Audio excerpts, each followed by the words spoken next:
Teve então o nosso mundo de preparação para esse momento que a gente vai preparar vocês novamente hoje de noite. Então vai ser uma preparação junto com as preparações que a gente já teve. E a partir desse momento a gente vai fazer a nossa aula de Segunda Guerra Mundial, tá? Se vocês perceberem, a gente não colocou lá no cronograma a aula de hoje, porque justamente não tá pronto os slides, tá? Porque é realmente muita coisa, e aí a gente queria fazer bem direitinho, trazer bastante coisa para vocês. Hoje a gente só vai apresentar os antecedentes, e aí quinta-feira esperamos todos vocês aqui, inclusive já deixamos o convite, tá?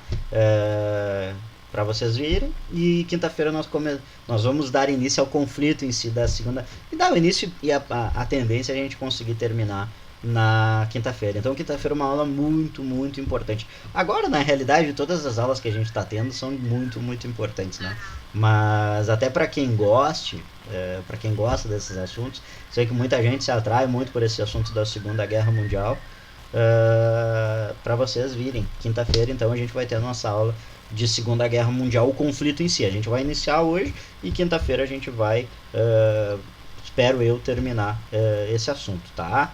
Vou passar agora a palavra para minha querida amiga Julian, e ela vai dar início então à nossa aula de hoje, que é essa aula que a gente mais ou menos, muita coisa a gente já viu nas últimas aulas, mas a gente quer fazer essa recapitulação até para vocês verem como é que se encaixa dentro do conflito, como é que depois tudo isso que a gente viu nas últimas aulas, em conjunto com outros fatores que a gente vai ver aqui hoje, vai se encaixar para estourar esse conflito gigantesco que é certamente até os dias de hoje o maior conflito que a humanidade já passou, que é a Segunda Guerra Mundial.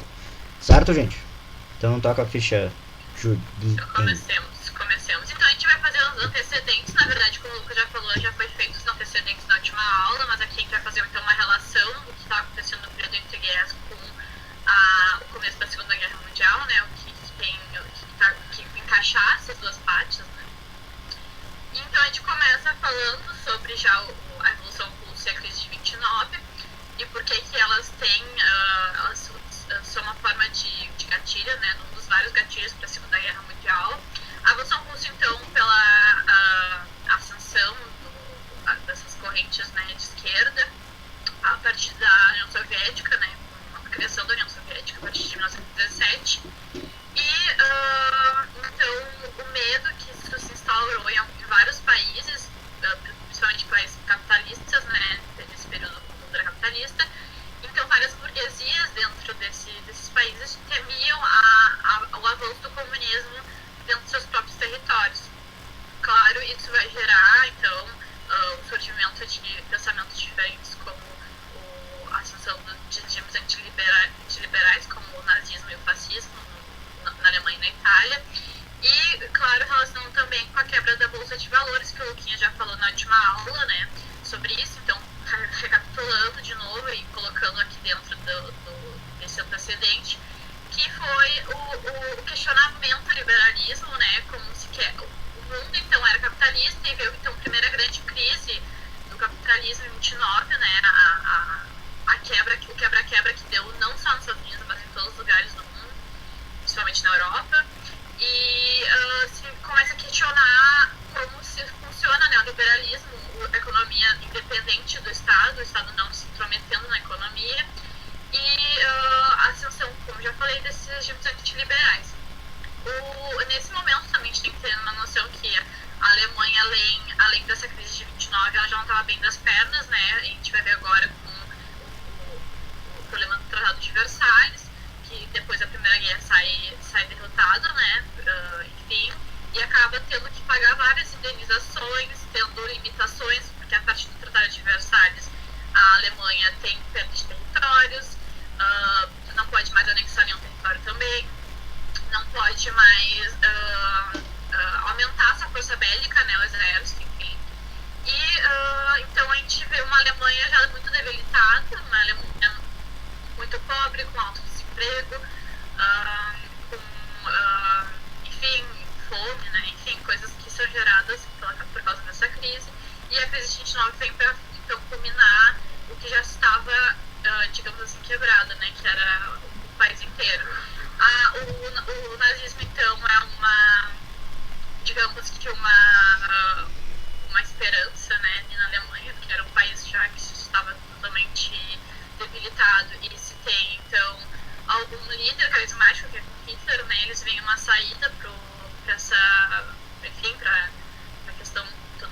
acontecendo nesse período, e junto com o ressentimento pela perda de várias coisas e pela indenização que eles estavam tendo que pagar. Lembrando que a indenização era absurda nesse período, a indenização do Tratado de Versalhes, inclusive ela é paga, se termina de pagar a indenização em 2010, então quase 100 anos depois do Tratado de Versalhes, a Alemanha ainda estava pagando. Então vocês imaginem o peso disso naquela época, para a Alemanha já estava quebradíssima, né? Enfim, isso tudo ajuda a culminar ao fim da República, né, e a ascensão de Hitler no poder. Você quer falar alguma coisa, Lucas? Não, acho que a gente já falou bem desses assuntos nas últimas aulas que a gente trabalhou, né, gente? Ficou alguma dúvida? Tudo certo, gente, eu vou passar então. O fracasso da Liga das Nações. Então, a Liga das Nações, ela é formada a partir do Tratado de Versalhes, né, na verdade, um dos pais o pai da Liga das Nações é o presidente americano na época, agora esqueci o nome dele, não lembro o nome dele. Tu lembra, Lucas, o nome não lembro agora do presidente. Ele faz os pontos, 14 pontos, e um dos pontos de manter a paz mundial nesse período é uma criação da Liga das Nações, Sociedade das Nações, pode ser esse nome também. Então, a Liga das Nações era criada para se manter a paz pós Primeira Guerra, porque eles não querem uma outra guerra acontecendo tão logo, né? Porque a Primeira Guerra causou danos absurdos, tipo de mortes, enfim, a destruição das cidades, etc. Então, eles estão tentando evitar outra guerra, e aqui eles criam então, a Liga das Nações a partir de 1920. E a intenção aqui, que o presidente dos Estados Unidos fala, que é a paz ele fala uma coisa, paz sem vitória, que é a paz sem guerra, né? Paz sem vitória. O que acontece é que já no começo começa a dar errado a Liga das Nações, porque as grandes potências da época não participam da Liga das Nações. Os Estados Unidos, inclusive, apesar de ter sido o presidente ter sido o criador, né, dessa ideia da Liga das Nações, os Estados Unidos se negam a entrar, não concordam com o Tratado de Versalhes, porque ia contra, né, o que eles queriam, que é a expansão imperialista. O Tratado de Versalhes, ele tinha a questão de desmilitarizar, a abertura econômica, enfim, coisas para se ajudar na paz e não ter conflitos internos. E os Estados Unidos não concordavam com isso, então eles não participaram da Liga das Nações. E a União Soviética foi impedida de participar do começo, foi participar só lá na finaleira, né? A Liga das Nações acaba lá em 41, então não dura muito tempo. Além disso, a gente vê vários conflitos iniciados lá na década de 20 e 30 também, como a gente vai ver depois. Então, tanto a invasão dos franceses na região da Alemã da Renânia, a invasão da Manchúria pelo Japão, que o Japão também participava da Liga das Nações, a invasão da Abissínia pela Itália, enfim, Finlândia pela União Soviética. Então, apesar de ter a Liga das Nações, não se tinha o que para o que ele foi feito, não estava sendo utilizado. As invasões estavam acontecendo, os conflitos internos estavam acontecendo, apesar das Ligas das Nações existirem. É tipo a ONU no dia de hoje, que existe e não faz absolutamente nada que se não tiver interesse. Ele só bota, eu acho que não deveria ter. Aí o pessoal, aqui ó, tô nem aí. Tô nem aí. Mas é exatamente isso, assim. Portanto, é que a Liga das Nações, ela termina e começa a ONU, né? Então, ela acaba em 41 e a ONU começa em 46, logo depois da Segunda Guerra. Depois a gente fala mais pra isso sobre as consequências e tudo mais. Mas aí se tem depois os desfragmentos, né? E começa a se fragmentar, Japão sai, a Alemanha também sai, porque, né, obviamente começam a invadir territórios. E então 42, que é pra 41, mas em 42 se extingue oficialmente a Liga das Nações. Então, para o que ela foi feita, não foi utilizada e não serviu para nada, praticamente. É só para fingir que tá acontecendo. Inclusive, o Brasil participou da Liga das Nações. O Brasil foi o único país americano a participar da Liga das Nações. Sul-americano. Sul-americano. Não, americano total. Não, os Estados Unidos. Tá dizendo aí. Não participou. Da Liga das Nações? Pensei que tá falando da Primeira Guerra. Não, da Liga das Nações. Da Liga das Nações, só o país, sim. Só o Brasil, no continente americano inteiro, participou da Liga das Nações, porque ele participava da Primeira Guerra Mundial, certo? Apesar dos Estados Unidos e os países americanos terem participado, o Brasil é o único que participa efetivamente da Liga das Nações, mas sai em dos velhinhos brancos ali, todos se reunindo lá em Genebra, na Suíça, em 20, esse ano faz 100 anos, então, da criação da Liga das Nações. Então, que a gente fala sobre o crescimento do território nazifascista e a política de apaziguamento, né, aqui. Então, a gente começa com a assinada lá o Pacto de Comintern é 39, 38, certo? 38, Pacto de Comintern. Ele é um pacto entre o Japão e a Alemanha na tentativa de meio que, não encurralar, mas digamos que tentar manter, dar um background aqui, né, uma coisa maior. O Japão estava sofrendo com a questão de conflitos ali com a União Soviética na região da Manchúria, certo? Então eles estavam tendo conflitos diretos ali, e aquela região era uma região importante para o Japão e para a União Soviética. A Alemanha, por outro lado, também tinha nessas intenções, a gente vai ver isso depois, e eles acabam fazendo um pacto, então, que é o Pacto de Comintern, para caso eles tivessem algum conflito, né? Depois, mais pra frente, vai ver isso com o nascimento do eixo, a formação do eixo Berlim-Roma, que é Itália, Alemanha e Japão. Aqui o Pacto de Comintern, então, é o nascimento desse eixo, né?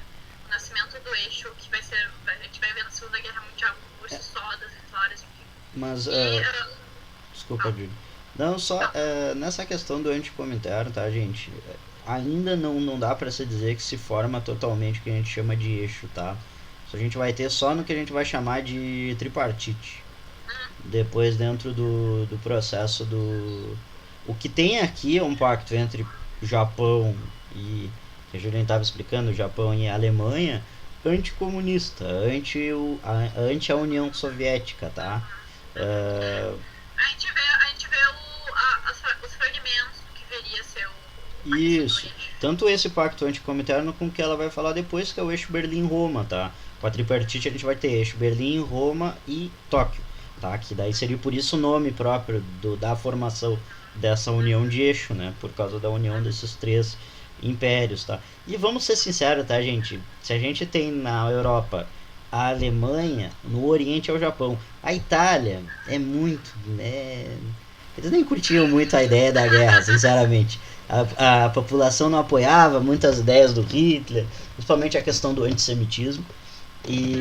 Mas tem essa formação desse eixo Berlim-Roma, principalmente pelas lideranças fascistas, tá? Como a gente viu na aula passada, o Hitler era um grande admirador do Mussolini, era o grande ídolo dele na questão do fascismo, e seguia muito dentro das ideias do Hitler praticamente tudo, sem ser o antissemitismo, o fascismo.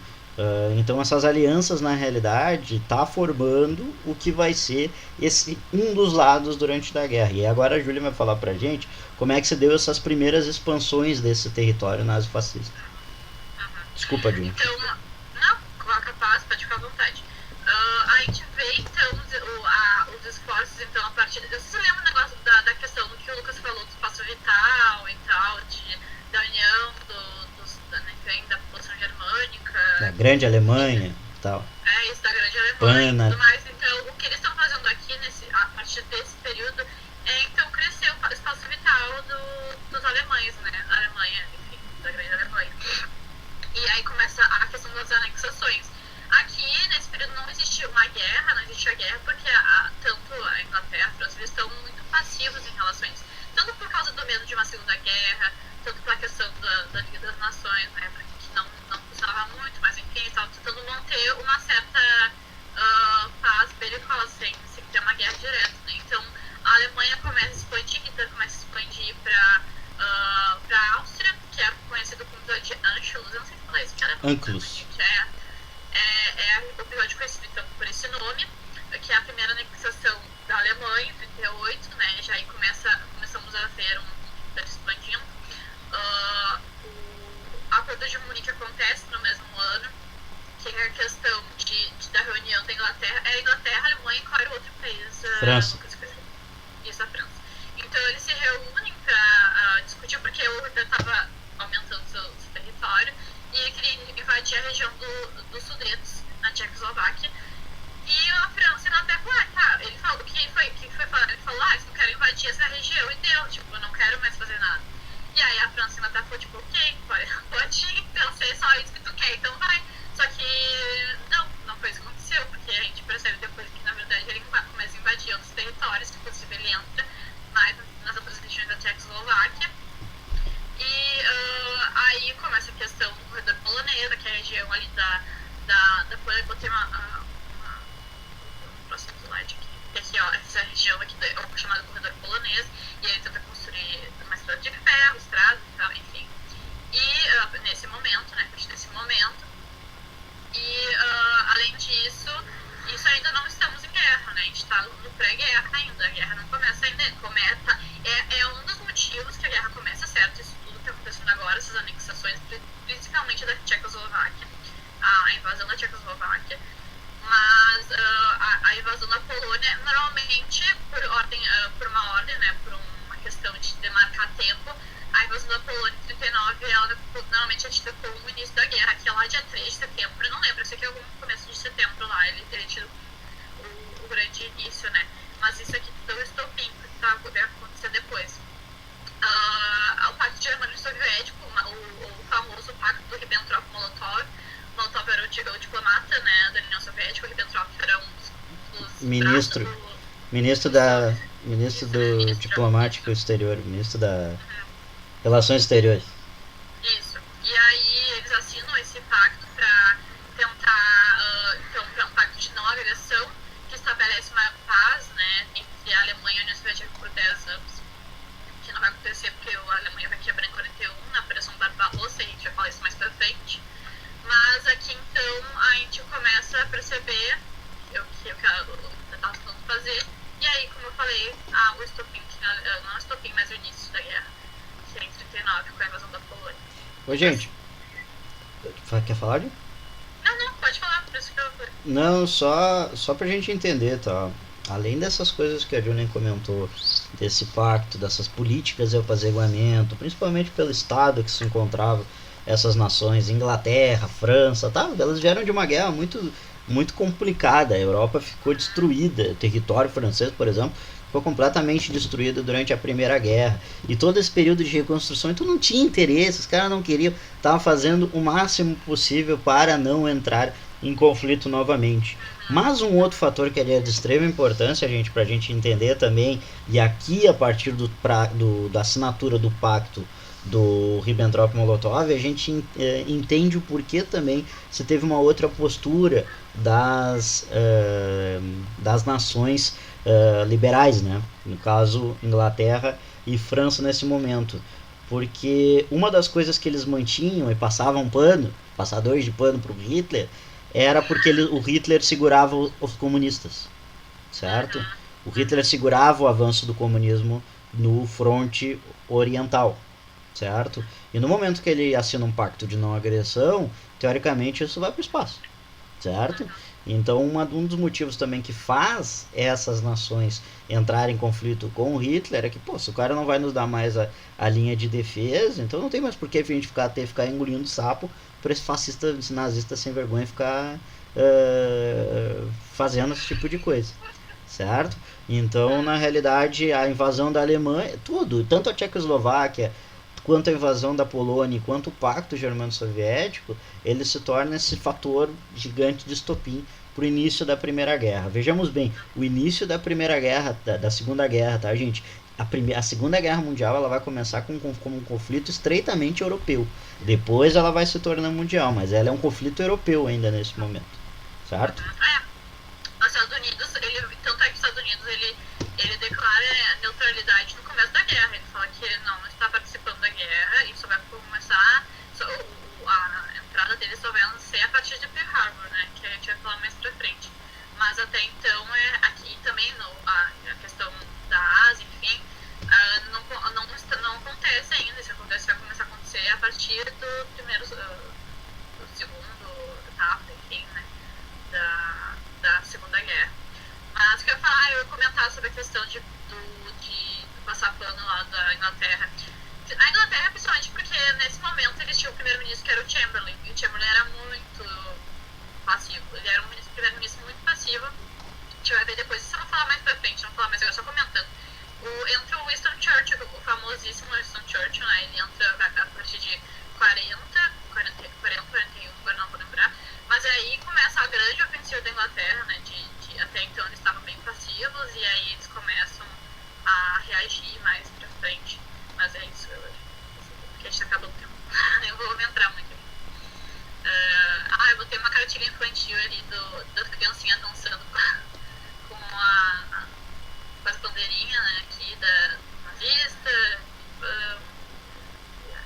Japão. Aqui, não, esse aqui, ó. Essa é a Itália fascista. É, da Itália. Aí tem as cabecinhas ali deles. Então começamos com a Guerra Civil Espanhola. A Espanha não tem uma influência. A Espanha não vai participar da Segunda Guerra Mundial, né? Isso está bem claro. Mas por que a gente trabalha então com a Guerra Civil Espanhola nesse período? Porque a gente trabalha com um antecedente? Porque na verdade é um ensaio para a Segunda Guerra Mundial. O que eu quero dizer com o ensaio da Segunda Guerra Mundial? Ele é um ensaio ideológico. Aqui a gente percebe as ideologias, o fascismo, né, o nazifascismo e a questão da União Soviética, o comunismo, dentro da Guerra Civil Espanhola. Tanto é, além disso, do ensaio ideológico, né, das participações desses países, da União Soviética, Alemanha e Itália, dentro da Espanha, a gente também vê do uso da Alemanha como a Espanha como uma cobaia de suas armas, dos seus armamentos bélicos que deveria usar depois nos próximos anos, né, a partir de 39. Então, fazendo bem rápido, não sei se a gente tem muito tempo, a gente tem 10 minutos.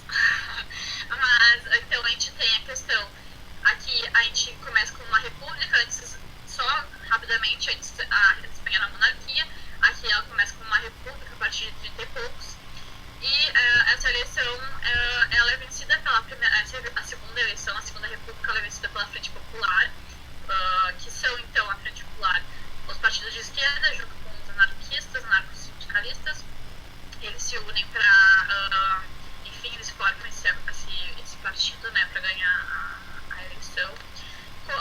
Eles organizam esse governo de esquerda, certo? Esse governo de 36, que era para ser o governo de 36, é de esquerda, e é elegido pelo povo, é feito pelo voto, certo? Então, a gente tem do lado oposto, né, desses contrários, né, a questão da falange, Movimento fascista. A falange tradicionalista espanhola, que está aqui, ela é, então, um conglomerado de vários, enfim, tanto conservadores, católicos conservadores, os monarquistas que queriam a restauração, né, da monarquia na Espanha. Eu acho que a questão burguesa também está envolvida nisso, os proprietários de terra. Eles tentam eles se juntam, na verdade, na falange, para barrar essa eleição desse governo de esquerda, certo? Eles iam com uma ameaça, tanto é que a questão da Revolução Russa, ela é sentida aqui, o avanço do comunismo era um medo que sentiam nesse período, então eles tinham medo desse avanço do comunismo na Espanha, e eles se juntam, então, na falange, né, nesse grande conglomerado conservador. Quer falar alguma coisa, Lucas? Não, gente, eu acho que é isso que vocês têm que entender, na realidade, da Guerra Civil Espanhola. Mais do que dessa ideia dos armamentos, principalmente da Luftwaffe, que é a aeronáutica alemã, os Panzer também, que vão ser utilizados nesse momento, a gente tem que ter em mente que, se a gente for pegar os atores desse conflito, esse balaio da esquerda, que não é só a esquerda, vai chegar no momento que até os liberais vão entrar junto desse conflito do lado da Frente Popular. Em contrapartida a esses movimentos reacionários, católicos conservadores, monarquistas, mas principalmente a ultradireita, que a gente chama, né, que é o fascismo por si só. O fascismo por si só. E isso vai ser a briga da Segunda Guerra Mundial. Os democráticos contra os governos fascistas. Fascismo, nazifascismo. Certo? Eu acho que isso é mais um ensaio da Segunda Guerra Mundial. E já dando spoiler. Quer passar, Júlio? Quer passar? Não vou dar o spoiler agora porque dá tempo ainda da gente falar. Tem 10 minutos ainda. Então, como líder, através do general Francisco Franco Bahamonde, conhecido como General Franco, né? Ele é o líder, então, dessa falange, né? Um líder militar. E ele, então, junto com a falange, eles orquestram, então, um golpe de 36, que dá, então, poder, tira o poder, que seria o poder dos progressistas, né? Da Frente Popular.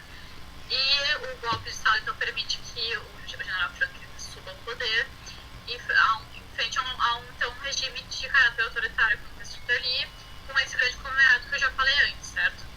Monarquistas, fascistas, católicos, conservadores, etc. E de reação, né, da Frente Popular e dos aliados da Frente Popular. A gente se vê várias cidades espanholas resistências, obviamente. Existe a questão da guerrilha, né, interna, não de uma guerra propriamente dita, mas de modos de ataque que, enfim, de tanto armadilhas, etc., né, coisas que não são tão diretas assim, acontecendo nesse período. Essa resistência ela é formada então, por comunistas, social-democratas, como o Lucas já falou, socialistas e anarquistas, e também se vê muito, porque se cria uma internacionalização da guerra nesse período. Pessoas de fora vêm para ajudar, né, se voluntariar para tentar, eu acho que até para frente até sobre isso, eles tentam, pessoas de fora vêm se voluntariar para ajudar a resistência na questão contra o golpe, né, de voltar e botar o legítimo, né, que seria o presidente legítimo.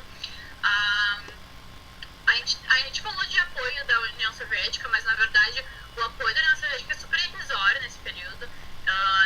Não é uma grande ajuda, assim, não é uma grande apoio da União Soviética com a questão da resistência republicana, quanto a gente vai ver com a Falange, né, com a Itália e a Alemanha dando ajuda bélica para essas potências, tanto é que esses vai ser um dos motivos do que vai acontecer depois.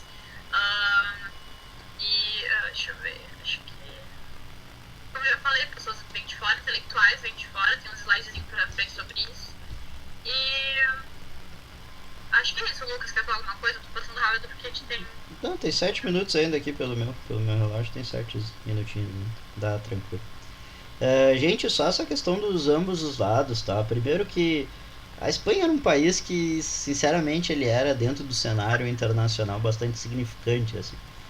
Na questão bélica, e como Portugal também, de uma certa maneira, eram países meio isolados do fator industrial do resto da Europa. Então não eram países bastante desenvolvidos, inclusive belicamente, tá? Então por isso ambos os lados vão buscar o apoio externo. Pela questão da União Soviética, gente, por que o Stalin, tá? Isso é uma das maiores críticas que vai se ter ao Stalin. Por que o Stalin não vai auxiliar em grande parte o processo de apoio a esses combatentes na Guerra Civil Espanhola? Se tem uma ajuda, tá? Vai haver uma ajuda, mas essa ajuda vai ser tardia, e grande parte do contingente de soldados que vão vir vão ser próprios voluntários soviéticos que vão para a guerra, que nem em outros países. Muitos americanos, norte-americanos, vai ter ucranianos, uma galera vai vir. É um bagulho muito louco que acontece, porque é o primeiro momento de organização de resistência. Franceses vão vir muitos, organização. Aqui a gente tem aqui as fotos da resistência, e era muito doido, porque na realidade era um grande escopo. Então cada cidade, por exemplo, em Barcelona era muito forte o anarcossindicalismo, tá? Os anarquistas, por exemplo. Então o Stalin, para não fomentar essas outras correntes ideológicas de esquerda, ele não tinha esse apoio contundente como o Hitler e o Mussolini tiveram, com certeza, com a Falange Espanhola, com o movimento reacionário espanhol, tá?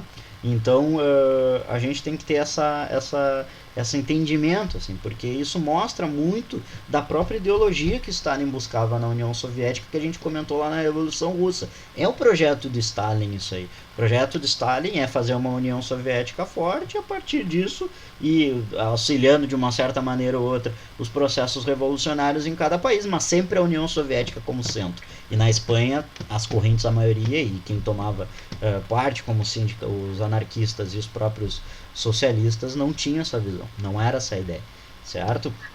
E interessante dentro dessa questão das brigadas que vão vir auxiliar o processo é que muitos intelectuais, é um conflito muito bem documentado, não só escrito, muitos correspondentes importantes, como a gente vê aqui nessa foto aqui de baixo, é o nada mais nada menos que o Ernest Hemingway. Outro cara que a gente teve literário super importante dessa época é o George Orwell, do 1984. Ele era correspondente também dentro da Guerra Civil Espanhola. Então é uma guerra que foi muito bem documentada, é uma guerra que teve muitos fotógrafos participaram, o próprio, como é que é o nome dele? dele, o Picasso fez aquela obra magnífica e lutou também na resistência. Então é uma guerra que tem muito esse ambiente de trocas intelectuais, trocas de informações, uma riqueza intelectual muito grande e muito forte pela questão da juventude, né? Grande parte desses voluntários eram jovens estudiosos, jovens de esquerda, da classe média, que se juntam justamente para fazer esse processo. E interessante é que muitos da galera que vai lutar nessa guerra, depois que acaba, no fim, vou dar o spoiler já no fim da guerra, porque a gente já está no fim, mas ela vai perder então, principalmente pelo fator da questão do que eles era muito desorganizado a resistência, não existia um projeto único, justamente pelas diversas facções que existiam dentro da resistência, tá? Anarquistas, comunistas, socialistas e até os social-democratas, a gente pode trabalhar. A Falange não, a Falange é o contrário, né? A Falange, apesar da... Até pelo imposto militar. Coisa... Isso, até pela questão militar, né? Eles eram um grupo liderado militarmente, coisa que, por exemplo, a resistência não eram militares, eram intelectuais, era juventude, inclusive tinha que ter treinamento antes de começar a fazer esse processo. Então, e pelo apoio, obviamente, do maquinário bélico da Alemanha, que se demonstrou muito favorável nesse momento, principalmente a questão dos bombardeios da Luftwaffe, aqui o quadro de Guernica, a gente vai ter uma derrota, então, do... Pode passar um pouquinho ali, Júlio. Eu voltei em vez de passar. Isso. E a gente vai ter uma derrota, então, e a instauração da ditadura do Franco até a década de 70, tá, gente? Então, assim, quando a gente se refere como essa questão do ensaio da Segunda Guerra Mundial, está muito mais relacionada a essa questão de conflitos ideológicos, tá? A Guerra Civil Espanhola, muito mais que um ideário revolucionário que eu digo, um processo de revolução, a ideia era de defesa da democracia, ou seja, o que era o principal fator que essa galera lutava? Era para que se estipulasse o governo democraticamente eleito antes nas eleições de 36, certo? E é isso que vai ser lutado aqui e é isso que vai ser lutado posteriormente na Segunda Guerra Mundial, a liberdade democrática, que a gente vai dizer de uma certa maneira ou de outra, tendo algumas vertentes de um lado para o outro. Eu quero só botar ali, então a gente nem falou da Guernica, né? A Guernica foi a questão do massacre aéreo, das bombas aéreas que como é que se fala isso? Luftwaffe. Luftwaffe, da Força Aérea Nazista. É que eu sou muito alemão, né? Meu sangue é alemão, nossa, fortíssimo. Nossa, do Fritz e Frida é muito forte, né? Eles fazem, então, eles fizeram então Guernica como usaram como uma cidade cobaia para medir suas bombas, para ver se o quão destruidor podia ser. E aí eles literalmente devastam Guernica e o número absurdo de mortos, agora eu não lembro muito bem quantos mortos tem, né, vitimados, mas é absurdo o que fizeram com a cidade. E Pablo Picasso, que já tinha sido pedido antes pela República, pelo país, fazer uma pintura, ele já estava pensando que pintura ia fazer quando ele foi avisado do massacre. Ele falou, tá, vai ser isso que eu vou fazer.